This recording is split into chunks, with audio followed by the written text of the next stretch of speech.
एखादी स्त्री घरात बंद असताना तिच्या जागी दुसरी कोणीतरी घरकाम करत होती आणि ती स्त्री त्यावेळी शेकडो वारकऱ्यांसोबत पंढरपूरच्या वारीत चालत होती. ही गोष्ट कल्पना नाही, ही महाराष्ट्रातील लाखो वारकऱ्यांच्या श्रद्धेचा भाग आहे.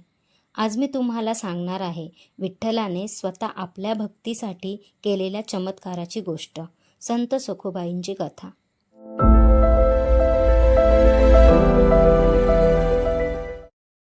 पूर्वी कराडजवळ एका गावात सखुबाई नावाची एक साधी निरागस मुलगी राहत होती. लहानपणापासूनच तिला विठ्ठलाचं वेड होतं. इतर मुली बाहुल्या खेळायच्या, पण सखू मातीचा छोटासा विठ्ठल बनवून त्याची पूजा करायची. विठ्ठला, मला कधी तुझ्या पंढरीला यायला मिळेल रे, हेच तिचं रोजचं स्वप्न असायचं. थोड्याच वर्षात तिचं लग्न झालं. लग्नानंतर ती सासरी आली, पण सासरचं आयुष्य मात्र खूप कठीण होतं. तिची सासू अत्यंत कडक स्वभावाची होती. सखुबाई पहाटे उठायची, विहिरीवरून पाणी आणायचं, जनावरांना चारा घालायचा, चूल पेटवायची, भाकऱ्या करायच्या, घर झाडायचं, धान्य निवडायचं. रात्र झाली तरी कामं संपायचं नाही. तरीही तिच्या ओठांवर एकच नाव असायचं, विठ्ठल विठ्ठल. पण एवढी भक्ती असूनही तिला एक दिवस असा आला जेव्हा तिच्या भक्तीची खरी परीक्षा झाली. आषाढ महिना सुरू झाला. गावातून टाळ मृदुंगाचा आवाज येऊ लागला. ज्ञानोबा माऊली तुकाराम, ज्ञानोबा माऊली तुकाराम. वारकरी पंढरपूरच्या दिशेने निघाले होते. सखुबाई दारात उभी राहून ते दृश्य पाहत होती. तिचे डोळे पाणावले. ती मनात म्हणाली, देवा, यंदा तरी मला तुझ्या दर्शनाला येऊ दे. धीर करून ती सासूकडे गेली. आई, मला वारीला जायचं आहे. हे ऐकताच सासू संतापली. वारी? आधी घर सांभाळ, विठ्ठल पोट भरतो का? सखुबाई गप्प झाली, पण मनातील इच्छा संपली नाही. दुसऱ्या दिवशी पहाटे वारकऱ्यांची दिंडी पुन्हा गावातून जात होती. टाळांचा नाद, अभंग, विठ्ठलनाम. सखुबाईचं मन थांबेनासं झालं. तिने विठ्ठलाचं नाव घेतलं आणि ती दिंडीत सामील झाली. वारकरी आनंदाने चालले होते. कोणी अभंग म्हणत होतं, कोणी नाचत होतं. सखुबाईच्या डोळ्यांतून आनंदाश्रू वाहत होते. तिला वाटलं, आज माझा जन्म सार्थकी लागला. पण ही गोष्ट सासूच्या कानावर पोहोचली आणि पुढे जे घडलं ते ऐकून आजही वारकरी भावूक होतात. सखुबाईचा नवरा आणि गावातील काही माणसं दिंडीपर्यंत गेले. तिला जबरदस्तीने परत घरी आणलं. सासू खूप रागावली. आता बघच वारीला कसं जातेस. तिने सखुबाईला घरातील एका खोलीत बंद करून ठेवलं.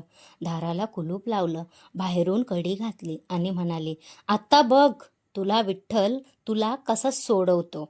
खोलीत बसून सखुबाई रडत होती. तिच्या डोळ्यांतून अश्रू वाहत होते. ती हात जोडून म्हणाली, विठ्ठला, मी तुझ्याकडे काही मागितलं नाही, फक्त तुझं दर्शन मागितलं. तेही मिळणार नाही का रे? असं म्हणत ती अखंड नामस्मरण करू लागली. विठ्ठल विठ्ठल विठ्ठल विठ्ठल. आणि असं म्हणतात स्वतः भगवान विठ्ठल एका साध्या स्त्रीच्या रूपात त्या घरात आले. त्यांनी सखुबाईचे बंध सोडवले आणि तिला म्हणाले, सखू, तू निर्धास्त पंढरपूरला जा, इथलं घरकाम मी पाहतो. सखुबाई आश्चर्यचकित झाली. तिने विठ्ठलाला ओळखलं. डोळ्यातून अश्रू वाहू लागले. ती नमस्कार करून म्हणाली, वारकऱ्यांच्या दिंडीत पुन्हा सामील झाली. पण घरात काय घडलं माहिती आहे का? ज्यांना वाटलं होतं सखुबाई अजूनही बंद आहे, त्यांच्या डोळ्यासमोर रोज सखुबाई घरकाम करत होती.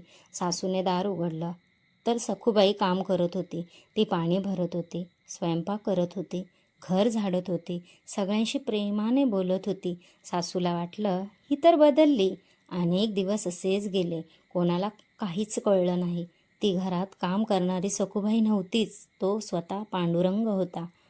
सखुबाई आनंदाने वारी करत होती. चंद्रभागेत स्नान केलं, विठ्ठलाच्या मंदिरात गेली आणि ज्याच्या भेटीसाठी आयुष्यभर आसुसलेली होती त्या विठ्ठलाचं दर्शन घेतलं.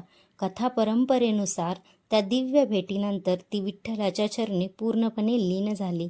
नंतर विठ्ठलाने आपलं मूळ रूप प्रकट केलं. घरातील सर्वांना समजलं, जिला आपण त्रास दिला तिच्यासाठी तर स्वतः देव घरकाम करत होता. सासूला आपल्या चुकीची जाणीव झाली. सगळे पश्चाताप करू लागले. संत सखुबाईची गोष्ट आपल्याला एक मोठा धडा शिकवते. देवाला मोठमोठे यज्ञ लागत नाहीत. त्याला हवं असतं निर्मळ मन, अखंड विश्वास आणि निस्वार्थ भक्ती. भक्ती खरी असेल तर देव स्वतः आपल्याला भक्तासाठी धावून येतो. आजही लाखो वारकरी आषाढी एकादशीला ज्ञानोबा, माऊली, तुकाराम म्हणत पंढरीची वाट चालतात.